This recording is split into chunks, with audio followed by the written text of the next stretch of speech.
Do you have a hard time creating a new beat and you feel like the kick drum patterns you're playing, that you're stuck playing, are boring and unmusical? If this is you, then today's lesson is going to help you out a bunch. Without gaining the ability to improvise kick patterns, you'll struggle to play musically since you'll be perpetually tied down and unable to deviate from the given bass drum pattern. But hey, I don't want you stuck here. I want you to be able to create awesome parts, interact with other instruments, and feel creative and improvisatory when you're playing songs. So, if you're with me, let's dive in as I teach you this stupidly simple method that makes all of this a lot easier. You can do this.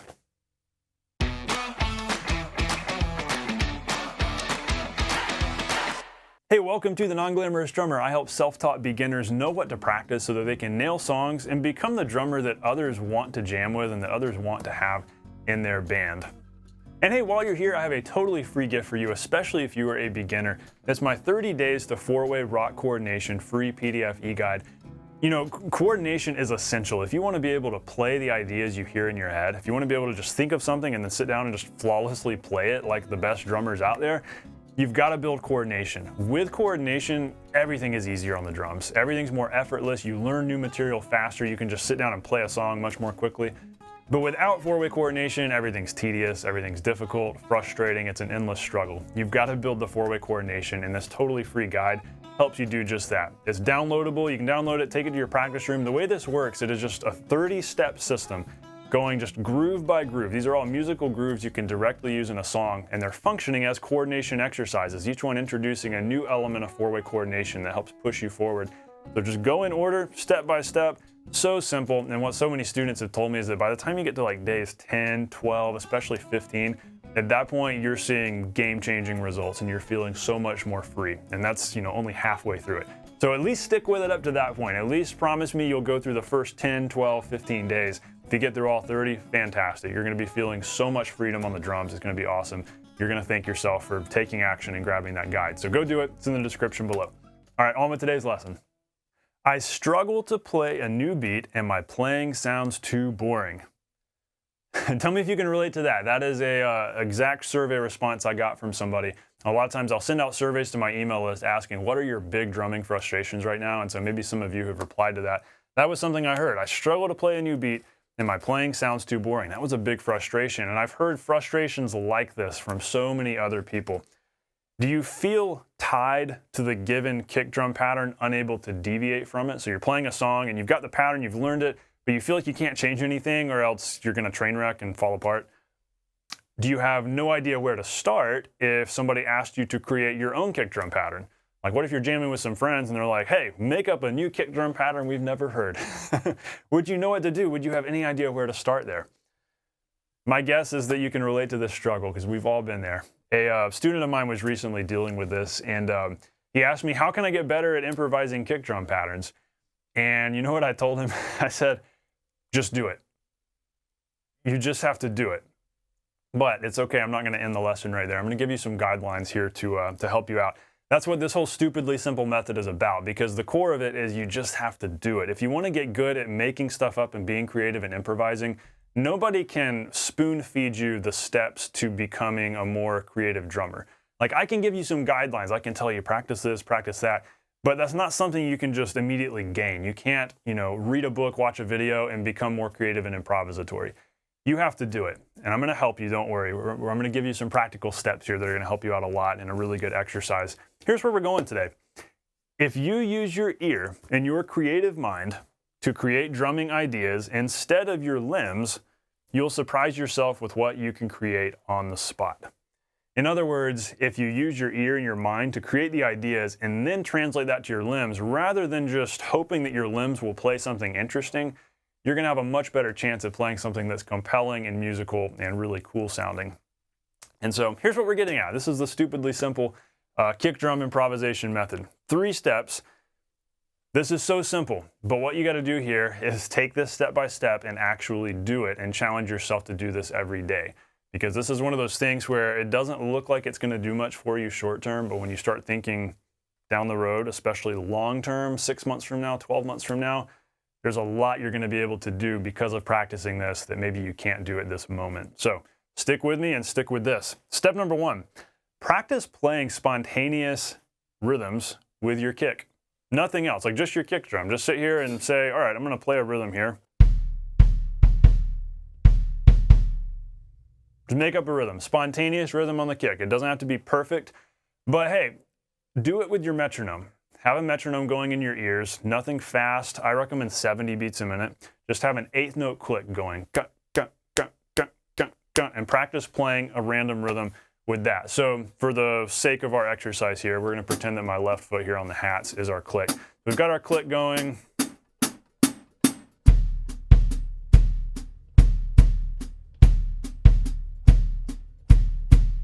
Remember that none of your other limbs are doing anything. We're just listening to the click. This is our imaginary click. So you've got the click going and we're just playing. Doesn't matter what your rhythm is. This is just my example rhythm. Boom, ba, ba. Whatever you want your kick drum rhythm to be. I just recommend you pick a slow tempo like this, 70 beats a minute or so, and start with that. So be creative here. Challenging yourself to think of a unique rhythm before actually playing it. Because that's the critical thing. And that's why I said a second ago, we want to use our creative mind, our creative ear to create, rather than just hoping that our limbs will spew off something interesting. If we're just playing from our limbs, we're probably going to play too many notes and it's probably not going to sound good. But if we play from our ear and our creative mind, we're going to come up with much more compelling ideas. And so what has to happen is over time, you have to close this gap between the time it takes to think of the idea and the time it takes to execute the idea. Because eventually those two become one, where you're able to just think of something and you're just playing it on the fly. And that's where you want to get, and that takes time, and we have to practice doing that. But in the meantime, what I want you to do is sit down and intentionally think of a rhythm. Here's another one. So we've got our click going. And even if you can't think of something, just play. Just play, just see what happens. So we've got our metronome going.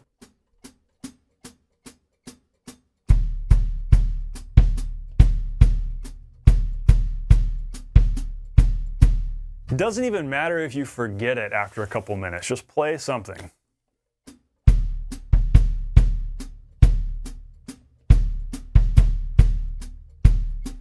Any kind of random rhythm, does not matter. Point is, you're playing a random rhythm and you're working to get it locked in with the kick. Locked in with the click, rather. You're working on getting your kick locked in with the click. And if you're having a hard time just playing precisely and in time with your kick drum and you're frustrated by your right foot, you can start this whole exercise by just playing with your hand and say like, or even no sticks, just tap on your leg and say, okay, got my metronome going, here's my rhythm.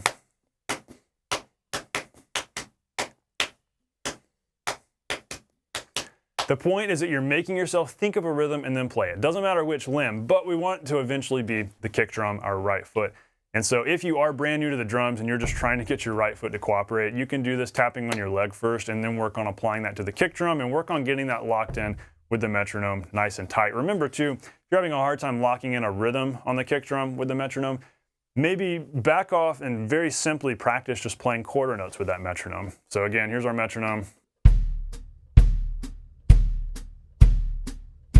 Can you do that? At least make sure that those fundamentals are in place. Can you just play quarter notes with your metronome? Work on strengthening that communication between brain and right foot. If you've been playing for a little while, then you might not have trouble locking it in. But if you are brand new, just be aware of that. Be patient with this first step. Step two, though, at this point, we're not really adding that much more here. It kind of just becomes a layering of elements so that we start building more coordination and turning this into a groove. Step two, we want to add right hand eighth notes on closed hats. So remember, we've got our metronome going, but we're also going to play along with the metronome, exactly lining up with the metronome by playing eighth notes with our right hand. I recommend closed hats because they're soft. You could play on the rim of the snare, whatever. Just something nice and soft so you can really hear the kick drum as you're playing. So, 1 and 2 and 3 and 4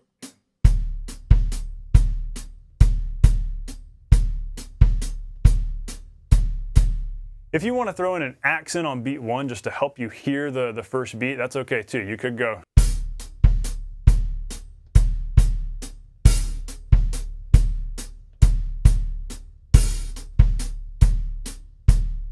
Whatever, just so you can feel where that beat 1 is. You always feel that downbeat. You're getting things nice and locked in. And you've got your random rhythm down here that's established and you're locking it in with that right hand. Remember, if there's any trouble with locking things together here, I've got all sorts of material here on coordination and locking, right hand with right foot. But fundamentally, make sure you can go and play right hand and right foot at the same time. So make sure you can do that. And then make sure you can offset them, like go back and forth with them.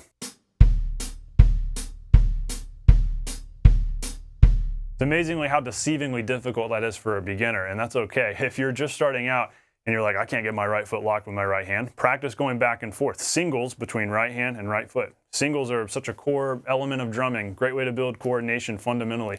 Practice going right foot, hand, foot, hand, foot. And just make sure it's nice and even. We don't want any, if it gets all sloppy and galloping sounding, no good. Go nice and slow, make sure you can play evenly. Then you could go to something like, if you wanted to, or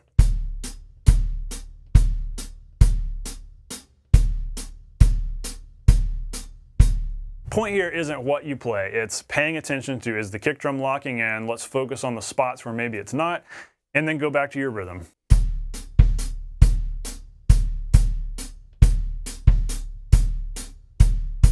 And at that point, we're ready to now, step 3, add in snare on 2 and 4. So add in a backbeat, which suddenly makes this feel like a typical groove.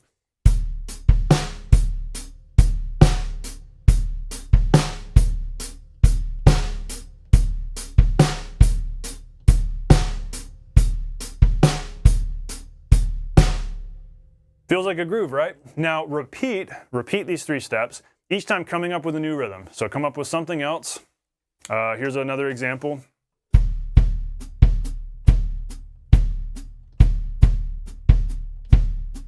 Adding in right hand 8th notes.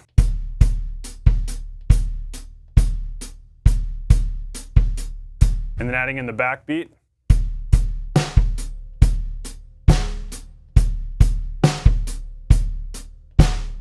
And so on, just layering things together like that, which is really starting to build your coordination as you're doing this too, especially if you're new to the drums.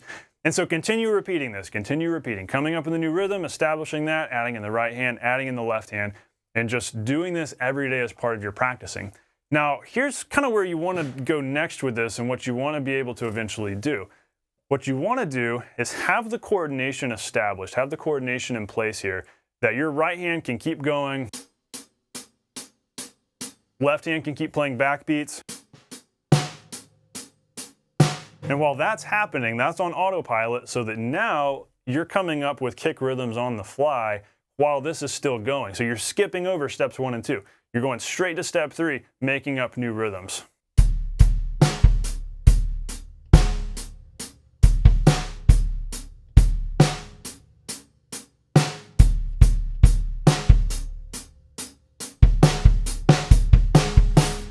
You can get even crazier when you start adding the snare into those rhythms you're thinking of, because you can also kind of take a different spin on this and practice going.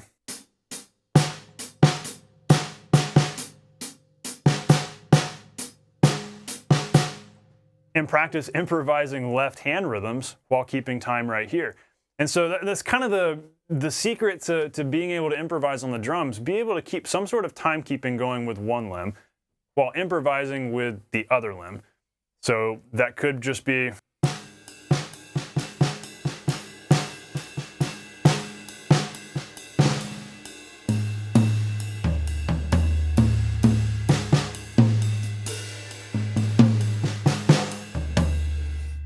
just moving the left hand around the kit while keeping time, something simple like that, or doing kick drum like we've been doing today. But you can apply this to so many other areas. You could even flip it around backwards and go.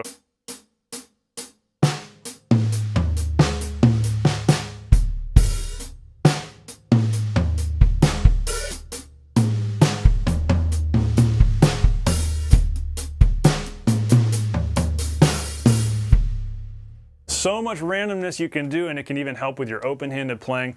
What I want you to really understand here is that this is a framework. Like, yes, this is a 3-step exercise, but it's also a framework, kind of a mindset you can get into and take this and run with it and really do so much with this to improve your coordination and your improvisation abilities. Remember, what it all comes down to is you just have to do it. You just have to sit down and make yourself make stuff up.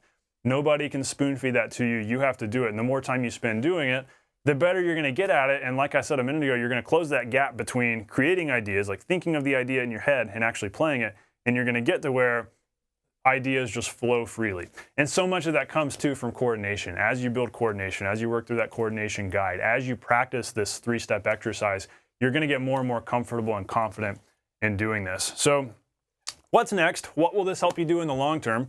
Well, of course, make this a daily challenge. Mentally come up with a new rhythm and then play it as a kick drum pattern, or play it as a snare pattern while you're keeping time with your right hand, or just play it with nothing else. Just think of, okay, what would be a cool tom rhythm to play today? Boom, dum, dum, dum. It's almost like you're making up fills. Like you're thinking of this as making up a fill. Let me just make up a rhythm, come up with something, and then play it. And then how many different ways can I use it? What can I add into it? How can I turn it into a groove? When you start taking that curious, when you start taking on that curious mindset, bringing some curiosity to the table, man, that's going to go a long way. Because when you take on the mindset of, okay, here's something cool. How many ways can I use this? How many ways can I apply this? What are other musical ways I can play this? And you start treating your drum set like an instrument. That's huge. That's a big deal. Even if you just have some practice pads set up, even if you're on an electric drum set, whether you're on electric, acoustic, practice pads, whatever, treat this like an instrument because it is. Your goal should be to make music, not to just hit stuff. And so if you want to make music, then you need to be thinking in terms of, how can I make music with this? Ask yourself that. I can't make you do it. You got to do it. But you can absolutely do it. So thinking forward, thinking down the road as you're practicing all of this, here are 4 big wins, big, huge benefits that are going to be happening in your playing. You're going to see these things showing up down the road. Number 1, you'll find yourself thinking more creatively. How awesome would that be? You're just thinking more creatively because you've taught yourself to do it and you've practiced doing it regularly. 2, you'll be remembering kick drum patterns more easily. That's really helpful when playing songs. 3, you'll be able to deviate from a given kick drum pattern to add your own flair. That's really helpful, and that also leads us into number 4 here. You'll be able to actually play a fill in the form of a kick drum pattern. So sometimes the best fill is not gung, gung, gung, gung, gung, gung, gung, gung. It might be, but sometimes the best fill is something like this.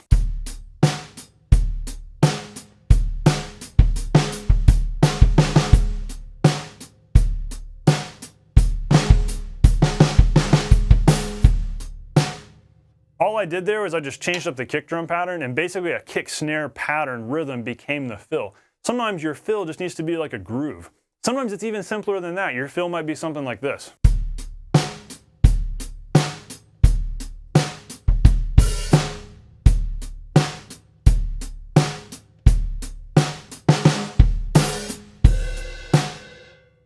A lot of times the simplest stuff is the best, and sometimes it's literally just a changing kick drum pattern, a little extra note added in here. And so this whole thing gives you the ability to do that, which just adds so much more fill creativity. Going back to our lesson a couple weeks ago about creating tom fills, auto-generating cool tom fills, having the ability to play syncopated fills, this totally ties in with that. If you haven't checked out that lesson, please do. I'm linking it here at the end of this video, and you can check that out in the description too. But hey, as we go, don't forget to grab the 30 Days to 4-Way Coordination Guide, because that is absolutely critical to your growth. You've got to build 4-way coordination if you want to play the ideas you hear in your head, and if you want everything to be easy on the drums, and if you want to feel like you have superpowers. You really can do it. Grab that guide. And hey, question for you as you go. What would be the biggest win for you if you could improvise and nail any kick drum pattern today? We could extend that to any fill as well. Kind of any rhythm, any rhythmic idea on the drum set. What would be the biggest win for you if you were able to do that? Would it mean playing songs better? Would it mean more confidence jamming with friends or playing a gig? Would it mean just feeling proud of yourself for having your own voice and being like, you know what, I am a musician. I'm no longer just a drummer, I'm a musician, I'm creating. So be thinking about that. What would be your big why, your big reason why you want to master this and how you're going to use this down the road?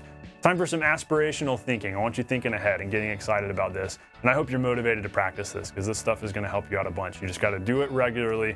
Just do it. All right. I hope this lesson's been helpful to you. I hope this has been super valuable to you and you have fun practicing all of this stuff. As always, you can do this. I'll see you on the next lesson. Stay non-glamorous.